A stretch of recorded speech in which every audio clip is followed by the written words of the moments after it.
Graças e paz, irmãos. Boa noite a todos. Que bom ver vocês, que bom estar nessa noite com vocês, num momento de festa, um momento de reflexão e também de alegria de poder a gente estar assim novamente retornando, né, a esses momentos de pré-congresso, de reunião, as ABNs novamente voltando às suas atividades, né, a normalidade das atividades. Isso é muito bom, isso alegra muito o coração. Afinal, foram 2 anos bem difíceis para todos nós, para a igreja, para cada um de nós. Então, é muito bom ver a igreja se reunindo novamente, ver o empenho dos irmãos de poder se dedicar a momentos como esse de edificação. E eu fico feliz de poder estar aqui. Recebi o convite dos irmãos e é sempre bom estar aqui com os irmãos. Deixa eu me apresentar, né? Não sei se os irmãos me conhecem, mas eu sou pastor ali na Igreja Batista Nacional de Vila Maria, lá na Zona Norte.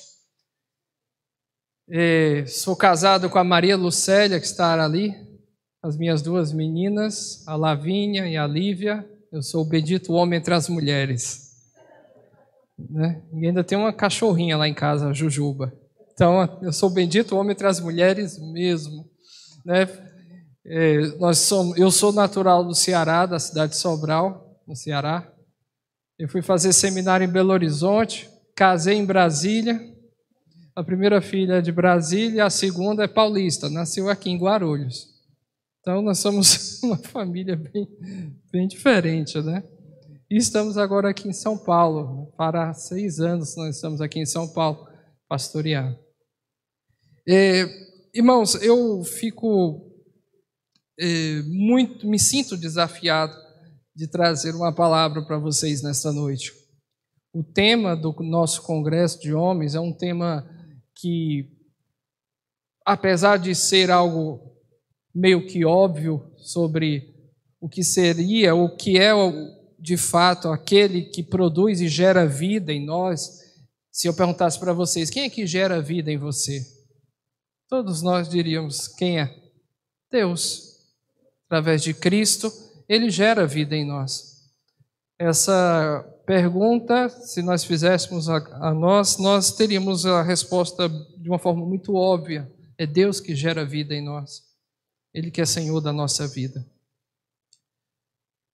Por isso me senti desafiado do que falar para os irmãos nessa noite. Agradeço por você ter ficado até agora. Você é fiel e quem é fiel até o fim, além de ganhar presente, você também vai ser salvo. Então, se você está aqui é porque Deus tem algo a falar para vocês nessa noite. Amém? Diga ao irmão que está ao seu lado, diga, Deus tem algo a te falar nessa noite. E é algo para te despertar. Eu quero convidar você a abrir no texto da palavra de Deus em Gênesis, no capítulo 3. Eu quero ler a partir do versículo 4. Gênesis, capítulo 3, a partir do versículo 4. Amém? Encontraram? Foi difícil de achar? Não, né? Olha o que diz a palavra do Senhor. Então a serpente disse à mulher: é certo que não morrereis, porque Deus sabe que no dia em que dele comerdes, se vos abrirão os olhos, e como Deus sereis conhecedores do bem e do mal.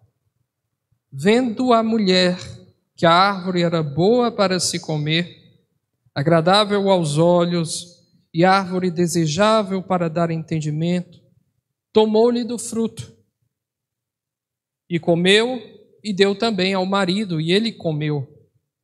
Abriram-se então os olhos de ambos e, percebendo que estavam nus, coseram folhas de figueira e fizeram cintas para si.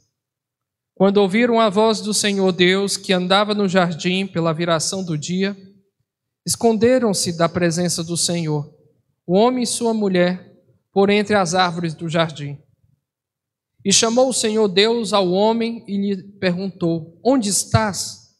Ele respondeu: ouvi a tua voz no jardim, e porque estava nu, tive medo e me escondi. Perguntou-lhe Deus: quem te fez saber que estavas nu? Comeste da árvore que te ordenei que não comesses? Então disse o homem: a mulher que me deste por esposa, ela me deu da árvore e eu comi. Amados, eu não sei se é só eu que tenho percebido, mas o que eu tenho constatado nos últimos anos, e eu não tenho tanta idade assim, acho que a maioria dos irmãos tem bem mais experiência do que eu para constatar o que eu vou falar, a obviedade do que eu vou falar, mas é perceptível que nós temos visto a cada dia na sociedade uma perda constante da influência e do papel do homem nesta sociedade. Nós temos vivido uma época muito estranha, ao meu ver, uma época em que, para mim, o cantar Maranata se tornou quase a minha oração diária. Vem, Senhor Jesus. Os dias não são fáceis, os dias são maus. A cada dia é perceptível ver o esfriamento do coração das pessoas, a desumanidade na vida das pessoas e a perda de todos os princípios que norteiam qualquer bom senso de ética, de vivência humanitária no meio das pessoas. A cada dia é perceptível perceber que as pessoas estão se desconstruindo cada vez mais. Estão perdendo princípios, estão perdendo a habilidade até de serem mais humanas. Nós estamos vendo as pessoas cada vez mais se desumanizando. E dentre esses aspectos, é fato que homem e mulher estão perdendo também os seus papéis. Não conseguem mais discernir o seu papel dentro de casa, o seu papel como indivíduos diante de Deus. A sociedade de hoje é uma sociedade totalmente desprovida da consciência de Deus. Nós somos um país dito cristão, mas esse cristianismo está tão diluído no meio dessa sociedade que o cristianismo é meramente uma religião longe, distante de muitas pessoas. Elas sabem quem é Jesus, elas conhecem os rituais de uma fé, seja ela católica, seja ela protestante, mas os princípios do Evangelho, da revelação de Deus, está tão diluído na sociedade, tão distante das pessoas, que a cada dia o que constatamos é um distanciamento destas verdades na vida das pessoas. Homens e mulheres se perderam em busca dos seus desejos pessoais, na sua própria caminhada individualista, egocêntrica, hedonista, em busca de prazeres, que um relacionamento com Deus é algo que fica simplesmente em um dia da semana, num domingo, onde eu vou a uma missa ou onde eu vou a um culto, e ali eu presto uma atenção como espectador de um momento litúrgico de culto, bato meu cartão ali na igreja, compareço na minha missa, no meu culto na igreja, e o restante da semana continuo sendo a mesma pessoa. A vida destas pessoas estão cada dia mais diluídas dentro do contexto do espírito desse mundo, a qual Jesus diz que esse mundo já é do maligno. E olha que ele falou isso há 2000 anos atrás. Mas hoje nós constatamos quase que evidente de que o mundo, de fato, revela a sua podridão, a sua incapacidade de sustentar-se, porque o mundo a cada dia apodrece e as trevas dominam sobre tudo. Só eu tenho visto isso? Você tem visto isso também? Você tem visto que os papéis estão totalmente invertidos? Você também tem percebido o quão as pessoas estão distantes dos princípios da fé cristã, exatamente porque esta fé se diluiu pelo mundo, se diluiu nas relações humanas, do quanto o homem está distante de Deus. Uma vez distante, tudo é possível de acontecer. Uma vez que Deus está distante de nós, e uma vez que nós estamos distantes de Deus, que nós negamos a sua presença ou simplesmente deixamos Ele de lado, tudo se torna possível no pior, para que o pior possa acontecer. Por isso eu li Gênesis com vocês. Um certo dia eu saindo de casa, indo para a igreja, e eu estava subindo na rua principal, a rua principal da minha casa, e eu vi um grupo de jovens usando aquele narguilé, não sei como é que se pronuncia, e eu vendo aquele grupo de jovens e eles usando aquilo, aquela fumaça, aquela coisa, e eu olhei para aquilo e disse, gente, por que eles fazem isso? Aí minha esposa estava ao lado e disse assim, olha o que a serpente disse para Eva. Pega, certamente você não morrerá. O pecado, ele começa com a naturalidade de você fazer e que nada vai acontecer. Nada vai acontecer. Foi dessa forma que a serpente enganou Eva. Foi dessa forma que a serpente enganou o primeiro casal. Você não vai morrer. Nada vai acontecer com você. Quando deixamos de olhar para o foco, que é Deus, quando deixamos de olhar para a matriz da nossa fé, que é a pessoa de Deus em Cristo, as coisas que estão à nossa volta passam a ser tão normal, tão natural, que nós vamos tomar a mão destas coisas, vamos fazer, vamos tocar, vamos praticar, achando que isso é natural, que não tem problema nenhum. E hoje, a sociedade sofre as duras custas exatamente de uma escolha infeliz desse casal. E as nossas famílias e as futuras gerações sofrerão também as consequências das escolhas mal feitas que nós estamos fazendo hoje. A nossa péssima escolha de hoje vai trazer problemas não só para nós, mas também para as futuras gerações. Isso é um grande problema. Isso é um grande problema. Os homens hoje estão perdendo a sua autoridade. E também estão perdendo a sua masculinidade. Hoje é curioso porque os pais criam as suas filhas e fazem delas, tem uma preocupação de masculinizar as filhas, uma preocupação enorme com o mercado, com o mundo, e os filhos são tratados, às vezes pelos pais e pelas mães, como garotas, não desfazendo de um sexo ou do outro, não é isso que eu quero dizer. Mas as mulheres hoje são muito mais fortes do que os homens. Os meninos estão crescendo com uma característica de fragilidade que me causa muita estranheza. Nós estamos masculinizando mulheres e estamos feminilizando homens. A sociedade de hoje inverteu todos os papéis. Tudo, inverteu tudo. E tudo isso porque nós estamos nos silenciando.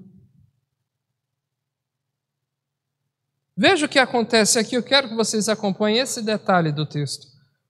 No versículo 4, quando a serpente disse à mulher, é certo que você não morrerá, porque Deus sabe que no dia que você comer se abrirão os olhos, e como Deus você será sabedor do bem e do mal. Olha o que a serpente falou para a mulher. Olha como será agora o olhar dela a partir do versículo 6.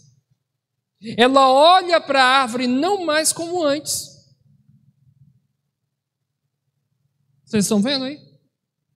O versículo 6 diz que ela vendo a mulher a árvore, que era boa para comer.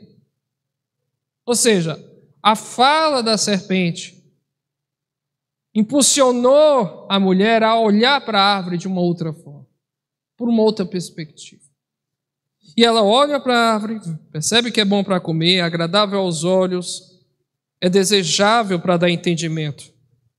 Uma leitura psicanalítica disso aqui, como uma vez eu vi o Dr. Edival Jacinto falando sobre isso, ele disse que o que a serpente fez com Eva nada mais foi do que tocar nos seus sentidos.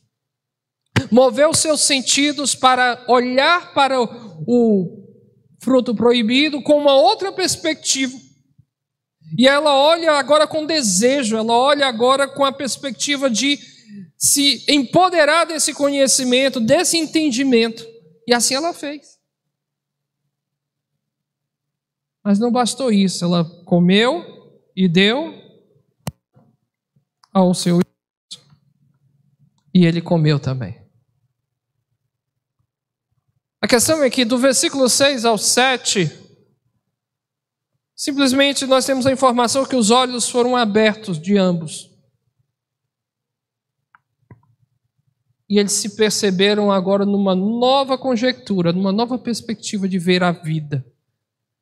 Onde eles se percebem agora como sujos, pecadores, porque até então eles não sabiam nem o que era isso. Mas agora eles têm uma nova perspectiva de ver o quadro lindo que Deus pintou da criação para eles. Tudo mudou a partir daquela atitude. Tudo mudou a partir daquele gesto. A questão é, por que Adão não falou nada? Por que Adão não tomou uma atitude? Por que Adão ficou em silêncio diante de tudo isso?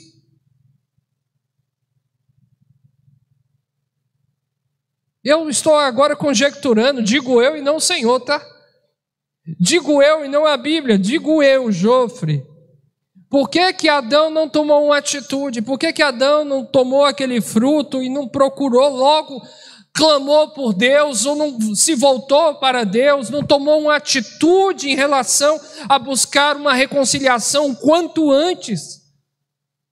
Por que Adão se acovarda? Por que Adão se constrange? Por que Adão se silencia? E é sobre isso que eu quero falar com vocês nessa noite. Sobre o problema dos homens hoje se silenciarem. Sobre o problema dos homens hoje se calarem. Sobre o problema nosso de calarmos a boca, onde deveríamos abrir a boca. Porque nos submetemos ao contexto do pecado em silêncio. Por que nos silenciamos? Olha o que traz, olha os problemas que o nosso silêncio traz. Quantos problemas que você hoje pode estar vivendo dentro da tua casa, dentro da tua igreja. Será, quem sabe, você mesmo não seja uma experiência própria do silêncio dos teus pais, do silêncio da geração anterior que se calou diante dos problemas, que se fechou diante das circunstâncias, porque não quis tomar a atitude de reagir, de agir, de falar, de se levantar, de se movimentar. O silêncio traz muitos problemas, irmãos. E dentre eles, o primeiro problema que o silêncio traz é caos. Adão e Eva entraram em caos. O paraíso, o Éden, o jardim de Deus, aquela beleza maravilhosa do Éden se tornou um caos. Olhar para o jardim, perceber toda aquela beleza onde Deus fez tudo e disse: vocês podem usufruir de tudo, vocês podem fazer tudo, vocês podem fazer tudo que vocês quiserem aqui, mas uma coisa eu peço para vocês: aqui não. Isso aqui não. Nessa árvore vocês não tocam. Mas uma vez que o pecado se estabelece, O caos se estabelece junto. Eles não têm mais como olhar para toda aquela beleza e se sentirem felizes, alegres. Não há mais contentamento, não há mais satisfação, não há mais prazer. Sabe por quê? Porque o caos dominou.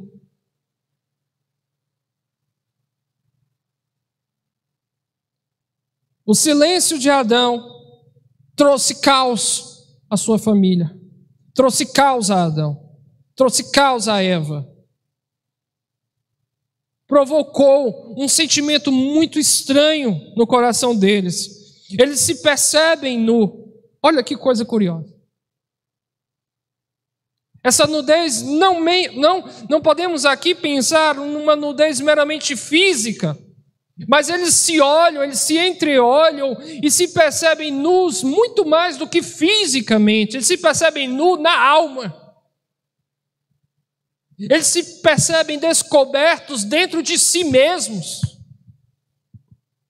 As folhas de figueira, os arbustos que foram utilizados para poder manter ali ou para se cobrirem, nada mais é do que paliativos referentes ao fato. O caos se estabeleceu em pleno Éden. Olha que coisa. O caos estabeleceu-se em pleno Éden. O silêncio, além do caos, o silêncio traz medo. Quando Deus se volta para o casal no final do dia, como era de costume, no versículo 10, o Senhor pergunta ao homem: onde você está? E o versículo 10, ele responde: ouvi a tua voz no jardim, e porque eu estava nu, eu tive medo e me escondi. Quando o pecado se torna parte da nossa existência, e quando nos silenciamos diante dele, nós somos tomados de medo. O silêncio nos leva ao medo, nos leva a uma crise pessoal profunda. O que fazer? O que nós vamos fazer agora?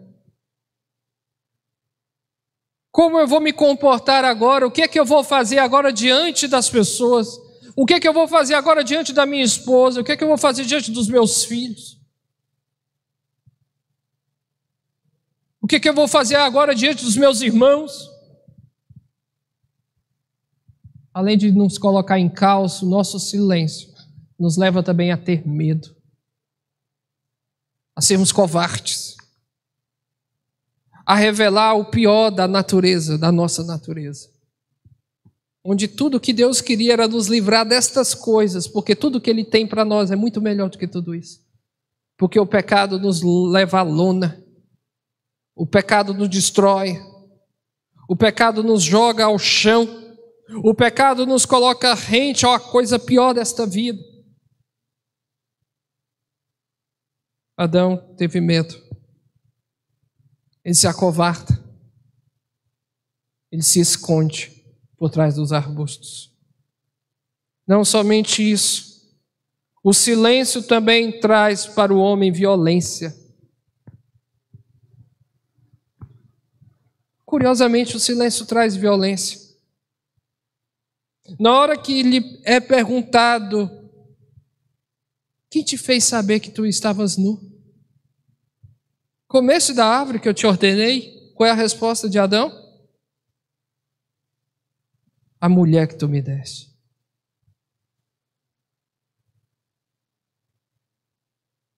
Adão está em silêncio, não admite a culpa e violentamente joga a culpa sobre a sua esposa, sobre a sua mulher. Se esquiva, não admite, não reconhece, foge, covardemente, porque está em caos. Está em caos. Está em trevas. Violentamente ele culpa sua esposa. Não é assim quando o homem está em queda? A culpa sempre é do outro? Não é assim as nossas desculpas? A culpa é da igreja, a culpa é governo, a culpa é da minha esposa, a culpa é dos meus filhos, a culpa é da sociedade, a culpa é da mulher, a culpa é de Deus.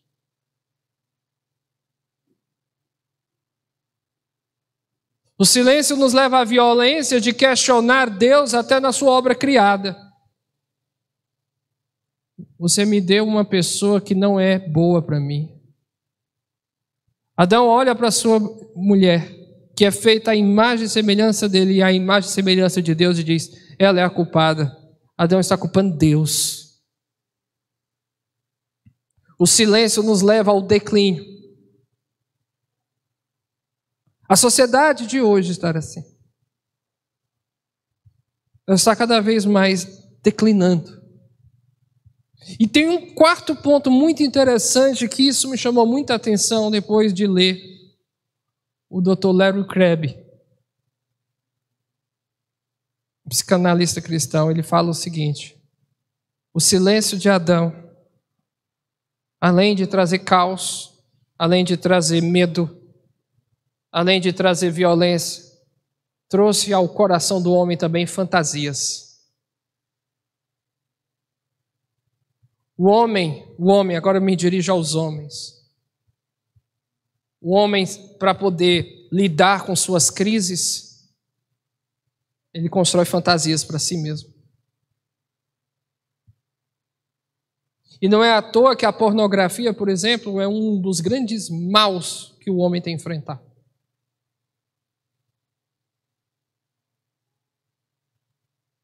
O homem, como não sabe lidar com os problemas, não sabe enfrentar os problemas, não tem coragem de encará-los, não tem coragem de fazer frente diante deles, ele cria uma fantasia que geralmente caminha pela linha da sexualidade, essas fantasias.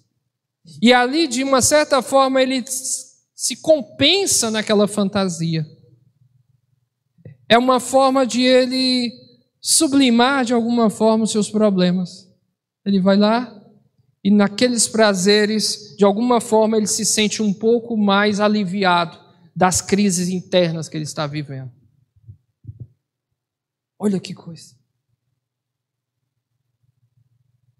O silêncio de Adão, o silêncio seu e meu, pode nos levar a trevas, pode nos levar a caminhos que nós jamais imaginaríamos caminhar.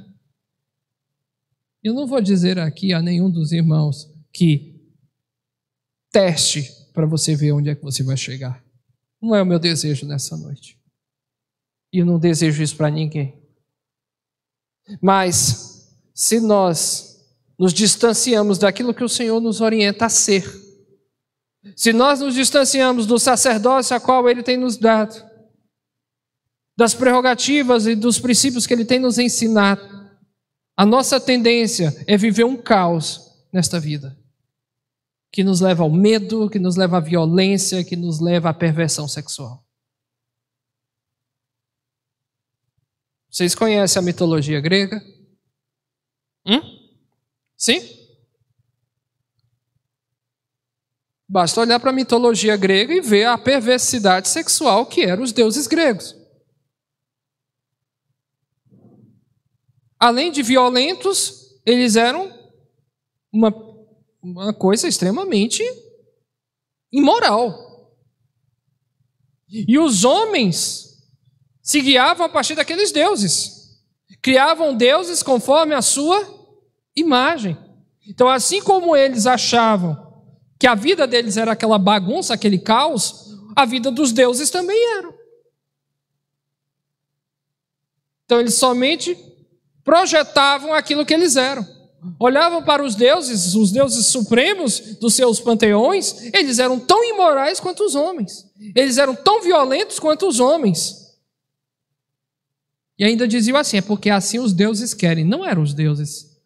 Não era Deus, não havia Deus querendo nada. Na verdade, era o coração de um homem caído. Pegue qualquer divindade do mundo antigo. Olhe para eles, estude aquelas divindades, todas são violentas e todas têm uma postura de perversão sexual. Pode olhar. Não é não? O homem caminha por aí. O homem sem Deus, ele caminha para o abismo, ele caminha para o abismo de olhos vedados, mas certo, convicto de que está fazendo certo. Porque deixou de amar a Deus, porque deixou de olhar para o foco que é o Senhor, porque perdeu a perspectiva de Deus na sua vida. Eu quero convidar você, meu irmão, nessa noite, a movimentar-se. Eu quero que vocês leiam comigo em Gênesis 1. Presta atenção nesse detalhe, que às vezes a gente lê e não percebe os detalhes. Olha o que Deus fez. Você conhece o texto? É muito conhecido. A gente aprende ainda quando criança. O texto diz: no princípio criou Deus os céus e a terra estava sem forma e vazia. Havia trevas no abismo. E o Espírito de Deus pairava sobre as águas. E disse Deus: haja luz, e houve luz. Prestem atenção, olhem para mim. O que eu estou querendo dizer com isso? Que Deus desbrava-se dentro das trevas. Que Deus se movimenta no meio das trevas e dá ordem para que haja luz, e há luz. Deus se manifesta no meio das trevas e faz com que a luz resplandeça, e diz que isso é bom. Tudo que Deus faz nos é um referencial para nós também. A atitude dos homens de hoje, dos homens e mulheres de hoje, é tomar a atitude de se movimentar frente às trevas, e não de se calar, e não de se manter quieto, em silêncio, omisso, como fez Adão. Adão se omitiu, Adão se calou, Adão ficou um ser indeterminado aqui no texto. Onde é que estava Adão? Estava comendo o fruto. E depois está ali se vestindo com folhas de figueira. E depois está ali dizendo: a culpa é dessa mulher que o Senhor me deu. Esse é Adão. Essa é a atitude de Adão. Mas o Senhor nos convida nesta noite a se movimentar frente às trevas. O Senhor nos convida a se levantar, a tomar coragem, a reagir diante das trevas. Homens, prestem muita atenção no que eu vos falo. Chega de ficar calado. Chega de ficar em silêncio. Chega de ficar escondendo-se por trás de qualquer coisa. Tome uma atitude. Reaja. Porque se você não reagir, quem é que vai ser cabeça do seu lar? Porque se você não reagir, quem é que vai ser pai dos seus filhos? Porque se você não reage agora, quem é que vai cuidar? Quem é que vai prezar? E quem é que vai cuidar espiritualmente da sua casa? Quem? Cadê os homens? Hoje nós estamos colocando as nossas esperanças nos reis, nos governos. É muito comum hoje a gente ter essa preocupação, esse sentimento de que se a gente tiver um determinado indivíduo, um indivíduo por aí que assuma um poder, e aí ele vai fazer ou ela vai fazer alguma coisa X ou Y, o problema do país resolve. Duvido. Porque, meu amigo, meu querido irmão, homem nenhum vai ser homem, vai ser cabeça da minha casa, só não ser eu. Não é o presidente da república que vai ser cabeça da minha casa, não. Sou eu. Você está querendo terceirizar responsabilidade, você está querendo terceirizar moral, ética para um presidente, me desculpe, isso é covardia. Você está com medo. Você é covarde. Você está caminhando pela violência, você está caminhando para qualquer outro lugar. Assuma. Assuma. Assuma sua família. Paulo disse, se nós não cuidamos da nossa casa, que dirá das coisas do Senhor? Não é isso não, irmãos? Está escrito? Se nós não cuidamos da nossa casa, se nós não honramos a nossa casa, se nós não somos cabeça do nosso lar, como é que nós podemos querer, irmãos, alguma mudança efetiva nessa sociedade? Se nós não honramos, não amamos nossas esposas, queridos, obrigado. O pior pode acontecer. Se nós não somos bons pais para os nossos filhos, qualquer outra coisa neste mundo pode se apresentar para eles com autoridade, com alguma relevância, e vai levar os nossos filhos de dentro dos nossos lares. A nossa omissão está gerando trevas não só para nós, está gerando trevas e caos para a nossa família, para a nossa igreja e para o nosso país. Tudo porque nós resolvemos ficar calados. Tudo porque nós resolvemos calar a boca diante dos medos, dos nossos medos, porque nós não queremos nos movimentar, porque nós não queremos tomar atitude, porque nós não queremos colocar a cara de fato a tabefe. Nós não queremos de fato sermos quem somos. O Evangelho requer um radicalismo, o radicalismo de Cristo. Não é o radicalismo de um movimento revolucionário, não é isso. É um radicalismo de vida pautada no Evangelho.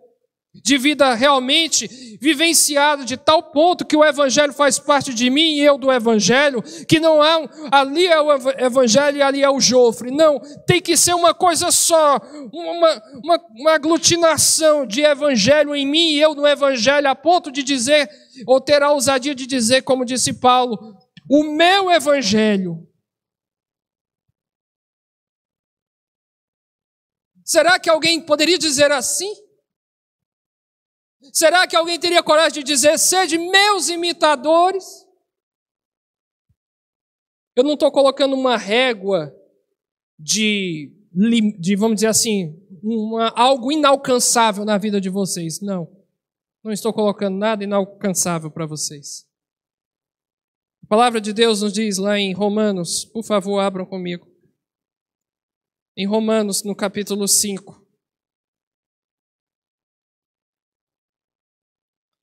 No versículo 19, o apóstolo Paulo, quando faz a sua exposição a respeito da justificação pela fé, ele apresenta o primeiro Adão e o segundo Adão, que é Cristo. E no versículo 19 ele diz, porque como pela desobediência de um só homem muitos se tornaram pecadores, assim também por meio da obediência de um só, muitos se tornarão justos. Jesus nos deixa aqui uma referência que deve ser seguida por nós, a obediência. Adão foi desobediente.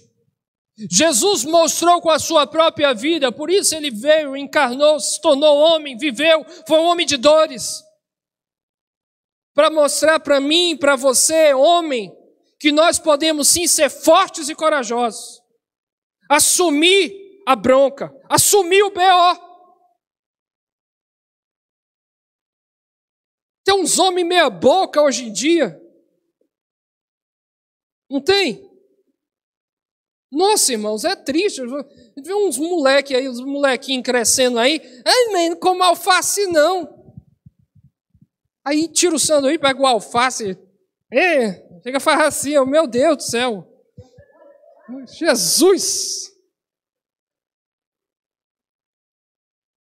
Minha esposa é que diz lá em casa, não aparece com os moleques com as calças lá embaixo, não, aqui não. Uns homens colocam as calças aqui assim, mostrando o cofrinho. É a moda.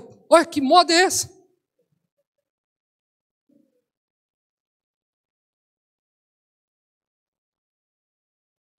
Pastor, não é bem assim. O senhor está sendo radical. Tô. Eu estou sendo muito radical, inclusive. Eu estou sendo muito radical com você, comigo. Porque se nós não pegarmos e não levarmos a sério isso, nós, homens, cuidando dos nossos lares, o mundo vai pegar muito sério com eles. O mundo vai dobrar eles, vai quebrar eles, vai gerar um caos na vida deles. Eu lembro de um rapaz, o Gabriel, lá do Espírito Santo. Eu conheci esse jovem no Espírito Santo quando estava fazendo mestrado lá. Esse rapaz foi tocar lá na igreja e ele contando o testemunho dele, filho de um almirante da Marinha brasileira. Esse rapaz vivia dentro da igreja, nasceu dentro da igreja, o pai era muito ausente por ser uma pessoa de um alto escalão da Marinha, vivia muito ausente, mas era uma família de crentes, de cristãos. Esse menino via na igreja, foi criança, adolescente, jovem dentro da igreja, mas em um determinado momento, na ausência de pai, na ausência de todos, nas crises existenciais da adolescência, esse menino encontrou as drogas como um refúgio. E aí, é esse caminho aqui que eu mostrei para vocês. É caos, é medo, é violência, é perversão sexual, é o pior acontecendo na vida dele. Esse rapaz entrou no mundo das drogas, irmãos. Ele sumiu de casa. Esse rapaz foi encontrado aqui em São Paulo, na Cracolândia. O pai procurou em todos os lugares, encontrou ele aqui na Cracolândia. Levou ele para a casa de recuperação. Ele passava 3, 4, 5 meses, sei lá, voltava de novo, irmãos, para as drogas. E assim foi uma boa parte da vida desse jovem vivendo assim. O pai ia, tinha condições financeiras, sustentava, mantinha, mas a luta era grande. Até que um dia, esse rapaz de fato conheceu a Cristo, de fato, de direito. Ele se converteu. E nas suas viagens, por aí com a família, ele disse, olha só, vou contar uma coisa que só entende quem já viveu o mundo das drogas.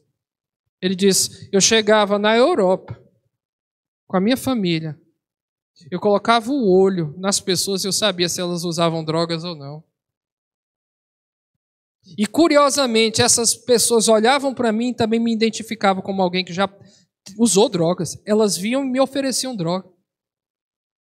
E numa dessas ele caiu. Na Europa.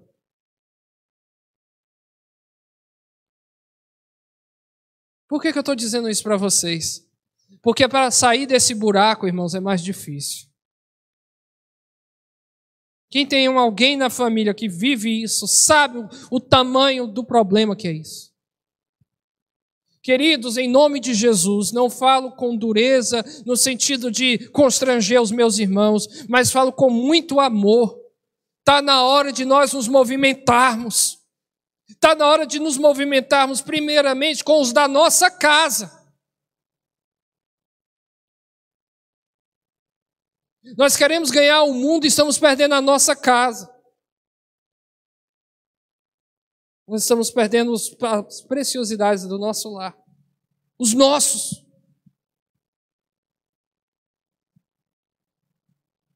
Não tem outro caminho a não ser a obediência, irmãos. Não existe outro caminho.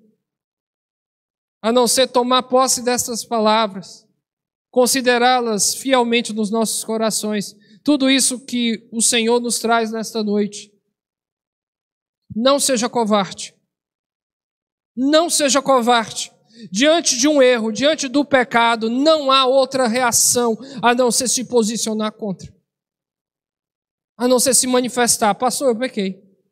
Eu errei, eu vacilei. Tome uma atitude em nome de Jesus. Não deixe que isso gere dentro de você uma raiz de amargura. Não deixe que isso gere um problema maior dentro de você, a ponto de chegar um momento de você ser tão insensível ao pecado que você vai considerá-lo como natural, como normal. E aí, querido, você só será nada mais, nada menos do que tudo isso que o mundo hoje é.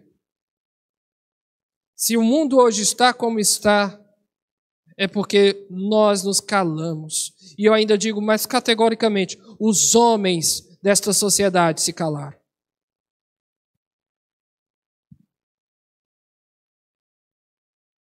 Assim como foi lá em Juízes, quando Deus teve que levantar uma mulher para abrir a boca e falar. Hoje, a sociedade de hoje, os homens, se calaram, não querem assumir as suas responsabilidades. Isso é sério. Tudo que eu estou falando aqui pode ser que seja interpretado até errado por vocês. Eu não estou me importando também com isso. Não estou me importando. Mas eu não sei se daqui a alguns anos nós vamos ter realmente homens de verdade. Porque a maioria dos homens que hoje existem, nem homens são mais. Vocês sabem muito bem disso. Isso é muito sério. Está na hora de movimentar. Porque Deus é um Deus de movimento. Deus se movimenta. Deus se movimenta nas trevas. Deus se movimenta nas trevas da nossa vida. Nós também precisamos nos movimentar dentro da nossa casa, dentro da nossa sociedade, no meio da nossa igreja. Está na hora de se movimentar. Está na hora de reagir. Está na hora de obedecer. Está na hora de enfrentar os problemas. E eu quero dizer, não vai ser fácil. Não estou dizendo que o caminho é a violência, porque a violência, na verdade, é o reflexo da queda. Veja bem. Eu já ouvi muitas pessoas dizer assim, porque na época do meu pai, o chinelo, o cinto resolvia. Não resolveu não, me desculpa. Tivesse resolvido, não tinha tanta gente abandonando a postura de homem para ser moleque. Porque eu conheço muitos que apanharam, e apanharam feio. E hoje tem uma atitude de moleque.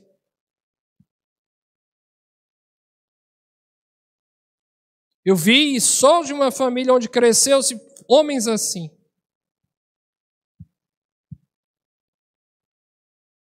Tome cuidado. Não é o caminho da violência, é o caminho da atitude, é o caminho realmente de uma vida, um caminho realmente de exemplo, de modelo. O Senhor nos convida a isso nessa noite. Tomar a mão da violência, nós vamos ser tão rudes quanto os que estão lá fora. Não é a violência o caminho. Não é a ignorância o caminho. Não. É a obediência à palavra de Deus. É uma obediência, é viver isso na minha vida e através dessa busca da minha vida também passar isso para os outros. Isso é um desafio enorme, irmãos. Eu não estou falando de uma coisa que eu sou perfeito. Estou falando de uma coisa que eu também estou lutando. Como disse o apóstolo Paulo, não que eu tenha alcançado o alvo, mas eu corro rumo ao prêmio da soberana vocação que está em Cristo Jesus. Vamos correr juntos nessa? Vamos? Em nome de Jesus, fique de pé. Eu queria que você, nesse momento, se você entende, compreende nesta noite, que você, em algum momento, tem se mostrado de alguma forma omisso do teu papel, da tua responsabilidade, seja com a tua esposa, seja com o teu filho, seja com o que for, eu quero que você peça perdão ao Senhor nesse momento. Às vezes a gente toma e se baseia pela experiência dos nossos pais. Como se, eu aprendi assim com os meus pais e assim eu vou viver também. Opa, calma aí. Isso tem que passar pelo escrutínio do Evangelho. Quem foi que disse que tudo que os nossos pais ensinaram está certo? Não está, irmão. Me desculpa o que eu vou falar para você. Eu amo meu pai deu cada conselho perigoso. Por isso que Jesus veio para salvar quem estava perdido. Jesus quer salvar a cada um de nós e quer salvar as nossas famílias. Pai, no nome de Jesus, nesta noite, Pai, diante desta palavra dura, dessa palavra, Senhor, desafiadora, nós pedimos ao Teu Santo Espírito, Pai, que nos encha de coragem, nos encha, Pai, de ousadia, nos encha, Pai, em nome de Jesus, Pai, de intrepidez, meu Deus, para enfrentar, meu Deus, essas debilidades, meu Deus, do nosso caráter, da nossa vida, Senhor. Oh, meu Deus, a Tua palavra nos diz no Teu Evangelho, Pai, que o Teu Evangelho, que a palavra do Senhor revela quem nós somos. E quando olhamos para o Senhor, nós percebemos, meu Deus, as nossas limitações, as nossas debilidades, Pai, e clamamos ao Senhor por socorro, que o Senhor nos ajude. Quando percebemos, meu Deus, a nossa mediocridade, a nossa pequenez, Pai, o quanto nós somos limitados, meu Deus, nós somos convidados pelo Teu Espírito a se voltar para Deus, a buscar refúgio no Senhor e socorro em Ti, Senhor.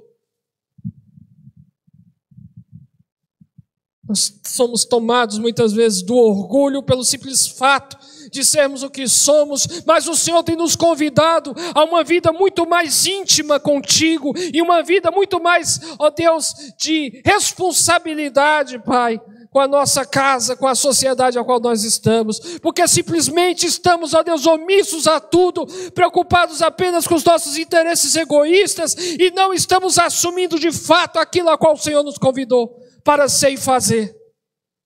Por isso, nesta noite, Pai, nós te pedimos perdão. Pedimos que o Senhor, meu Deus, não nos deixe dormir, meu Pai amado, o sono da omissão. Que não nos deixe, meu Deus, omissos, calados, envergonhados, meu Deus, encovardados dentro de nós mesmos. Que não venhamos a colocar culpa em ninguém, em nada, enquanto que a culpa é nossa, Senhor. Nós pecamos, nós estamos errados, e nós queremos pedir o Teu auxílio, e nós queremos pedir a Tua graça nesta noite, o Teu socorro, Senhor, nesta noite, e pedimos, Pai, nos dê sabedoria, nos dê, meu Pai amado, intrepidez, nos dê, Senhor, graça, para poder enfrentar, para poder ser de fato aquilo para o qual o Senhor nos chamou, ser luz no meio das trevas. Nós venhamos nos movimentar, Senhor, diante dessas circunstâncias, porque nós não deixaremos, Pai, de forma alguma, ó Deus, que as trevas dominem sobre a nossa casa, que as trevas dominem sobre a nossa família, mas nós iremos ser luz, e nós iremos ser sal, a começar da nossa casa, da nossa família, Pai, e que isso se estenda também à sociedade. Nos dê graça, Pai, nos dê força, Pai, nos ajude, Pai, nos desperte, Pai, nesta noite. Nos ajude, Senhor, pois nós carecemos da Tua graça. Em o nome de Jesus. Nos ajude, Senhor, assim como o Senhor adentrou as trevas da terra e fez luz. Senhor, adentra as trevas da nossa vida, o caos da nossa vida. Se nesta noite alguém em caos, com medo, amedrontado, Senhor, da situação do seu lar, Senhor, no nome de Jesus, Pai, deixa brilhar a luz na vida do meu irmão. Brilha esta luz e repreende as trevas, Senhor, deste lar. E faz com que os meus irmãos sejam um candeeiro dentro do seu lar, Senhor. E faça brilhar a luz em meio às trevas, meu Deus. Em o nome de Jesus. É assim o que nós te pedimos, meu Deus. Amém. Deus abençoe a sua vida, querido. Em nome de Jesus. Amém.